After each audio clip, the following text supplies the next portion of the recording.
Hello and welcome to another Board Crazy review. My name is D, and this week we are reviewing Horrified. I am joined, as ever, by... the most horrifying member of our team, Will. Why is that? Oh, you should see my morning hair. It's crazy. It scares people. You can only imagine. I have to cut it every day. Anyway, before we get talking about our... Hold on, I need to get in the zone. Okay, great. All right. So before we actually start reviewing this game, we're going to run my introduction to it from our gameplay video, which is also linked in the description below if you haven't watched that yet and would like to see us play it. Otherwise, you're just going to get a brief introduction to how it works, or you can just skip ahead to the timestamp listed. Here that goes. Horrified is a game for 1 to 5 players designed by the Prospero Hall collective and published by Ravensburger. In this cooperative game, players must use their heroes to collect items and save a village from some of the most notorious monsters in the history of fiction, like Dracula, the Mummy, and the Wolfman. At the start of a game, players choose which difficulty level they wish to play at. 2 monsters are used in a novice game, 3 in a standard game, and 4 in a challenging game. Which monsters are actually used is up to the players, and once they've decided, they are set up as directed on the back of the monster mats. Players receive a hero badge at random and place its corresponding mover on its starting location. Each player also receives 1 perk card from the perk deck, and 12 items are drawn from the item bag and placed on their appropriate locations. Players take turns in clockwise order, and turns are comprised of 2 phases. First is the hero phase, where heroes may take as many actions as are allowed on their hero badge. These actions allow players to do things like move around the board, collect and trade items, and work towards defeating the monsters. The hero phase is always followed by the monster phase, where the top card of the monster deck is drawn and its effects are resolved. These effects include the placing of new items on the board, special events, and the moving and attacking of monsters. Each monster has different requirements for how they are defeated, but it's always a 2-step process. First, players must figure out how to defeat the monsters, then they must actually do it. This is typically done by discarding items, which come in 3 different types and in varying strengths. If the heroes manage to defeat all the monsters, they win the game. However, the monsters won't make it easy. If a monster ever successfully attacks a hero or a villager, the terror level increases, and if the terror level ever reaches its maximum, the monsters immediately win the game. Also, if the monster deck is ever exhausted, the players have run out of time and once again have lost the game. So, Horrified. Will? Yes? Horrified. Indeed. A game about monsters. The classic monsters. Silver screens. Yes. Yes, this is a partnership between Ravensburger and Universal. What was it? The Universal Studios. monster movie cinematic universe? Yes. That was so successful. I can't wait for Johnny Depp's The The Invisible Man. Yeah.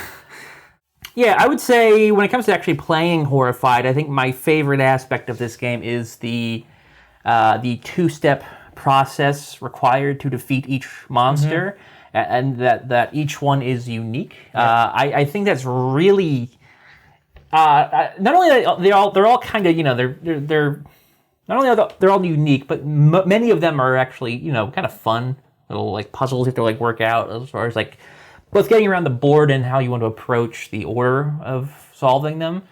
But also, I think it just adds a thematic richness to the game that might be lacking otherwise, because they're all based on the characters, like how you want to stop them. With Dracula, you got to destroy his coffin, kill him. The Frankensteins, you have to try to bring them humanity, so to speak, and so on. And I think it's not just necessarily like slaughtering them.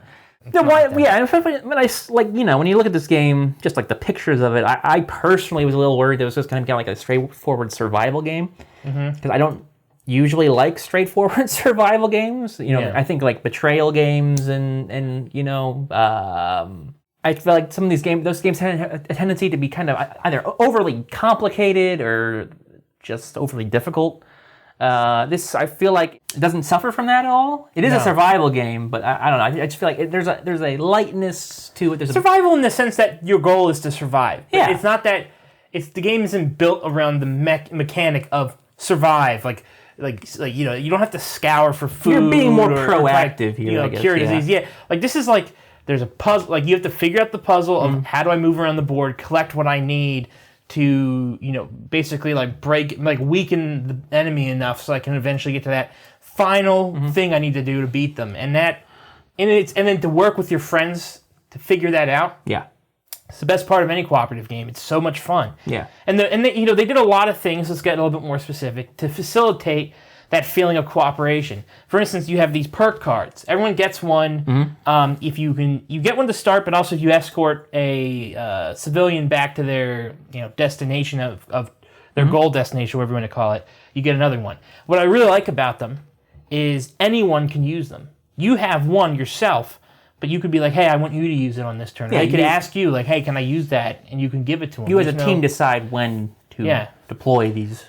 Or another example is like, let's say you want your teammate to pass one of his items to another teammate, but it's your turn. Well, you can just go to their spot and be like, well, I'm going to do the pass action, and then you don't even have to take part in it, even though it's your turn. You can let them do it.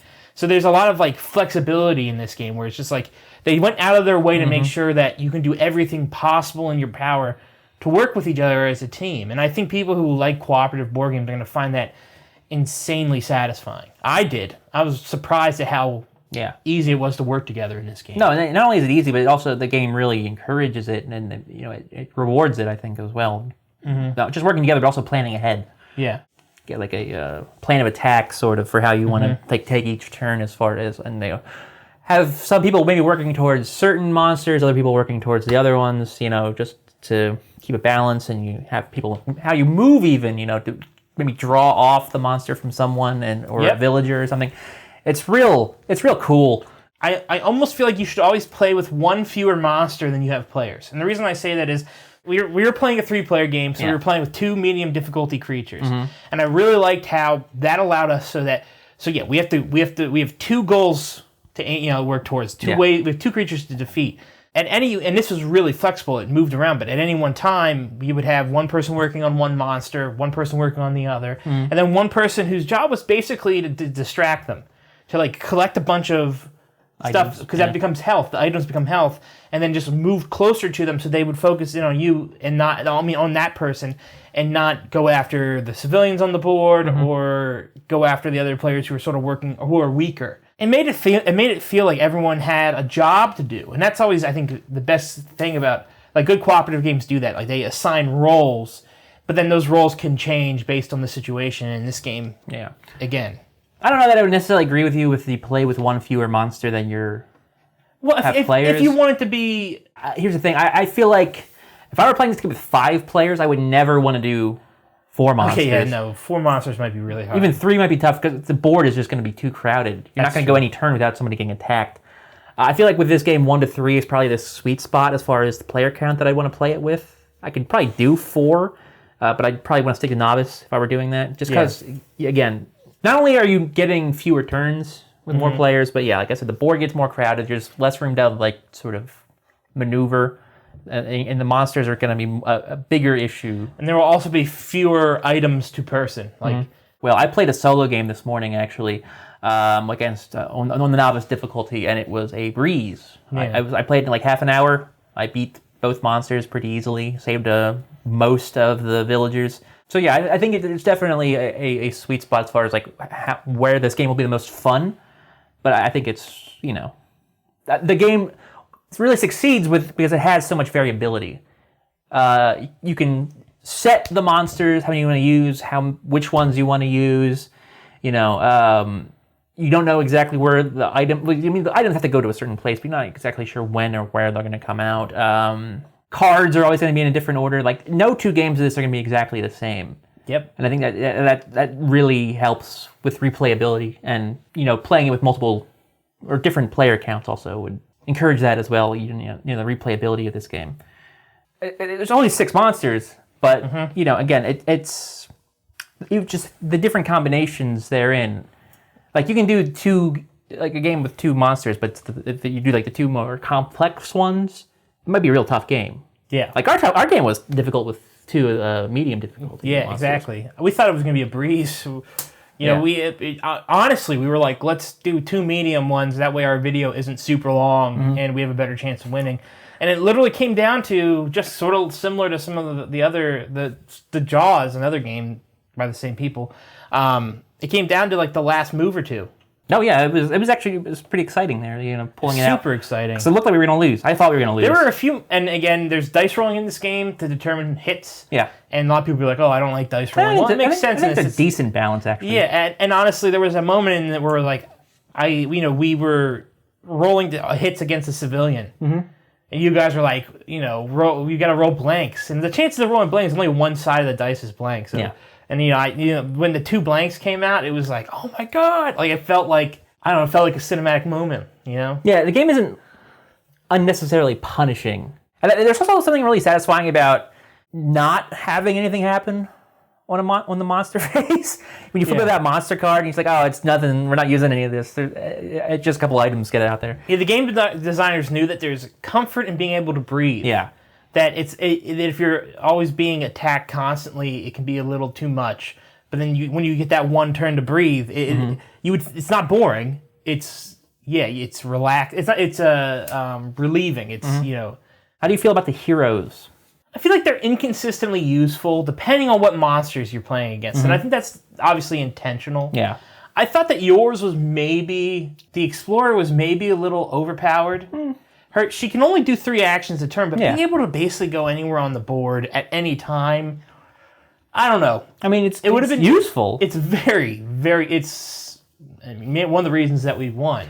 But you know, I like them. Yeah, I like the archaeologist. Yeah, he wears a fez, so he got style. Yeah, they're all right. They can feel a little bit like I don't know, not necessarily underpowered, but like I feel like you might feel like you can't do as much as you want to. Yeah, all the times. You know, those 4 actions may run out real quick. Like, oh, I moved and my turn's done. But yeah, it keeps the game moving though. It's a very quick game. It's quick, and I think the limited actions keeps it tight. It feels like time's running out because your actions are always running out. Yeah, I like that though. I'd rather. And this is supposed to be a horrifying game. It's a horror game. This game, this game does have not a literal time limit, but it does have effectively what is a time limit with the number of cards in the monster deck, and you will run through those. You know, I think both times I've played this now, you know, you get pretty close to the end. Every time, like when you play this game, it's hard to beat it like that. Just strictly from a component standpoint, visually, you know, obviously because it's partnered with Universal, everything looks on point. Yeah, I know some people are gonna be like, "Oh, what about you use cardboard stand-ups instead of like wooden?" Yeah, but that allows you to give it a little bit more detail. It's fine. Yeah, and I like that the innocent bystanders, like the civilians that come out, are characters. They're from the works. You know, you have Renfield. Yeah. Yeah, you have Renfield's one of them. I don't know why we can't. There's plenty of them in there that'll be callbacks. It's like the little girl from Frankenstein. Yeah, exactly. Like it's just like how in Jaws the swimmers were all characters from the movie. Little touches like that. Yeah, this is very similar to Jaws. I mean, obviously it's the same company, same people making it, so there's a similar.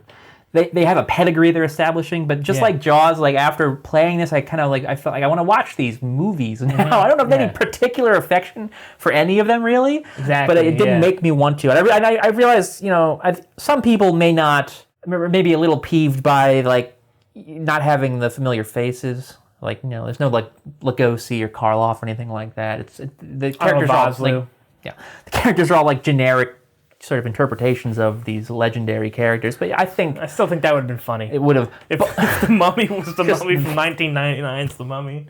But I think all the art's really good, and I think the way they incorporate the theme is really good. Let's talk about the components for a second. First of all, you open the box up and you get this, which I love. It's just, you know, it's so appropriate for the theme. You know, just kind of like some like silent movie sort of like opening still, just to like kind of like warn you about the dangers inside and all that stuff. Like it's just like a really cool touch. And then obviously the rest of the components are all quite nice. The board is, you know, pretty cool. I like it. It's an interesting color scheme. Well, yeah, you know, blue and yellow. It's dark. It's kind of it represents nighttime. Simple, but you know, you get familiar with the map, and I like it.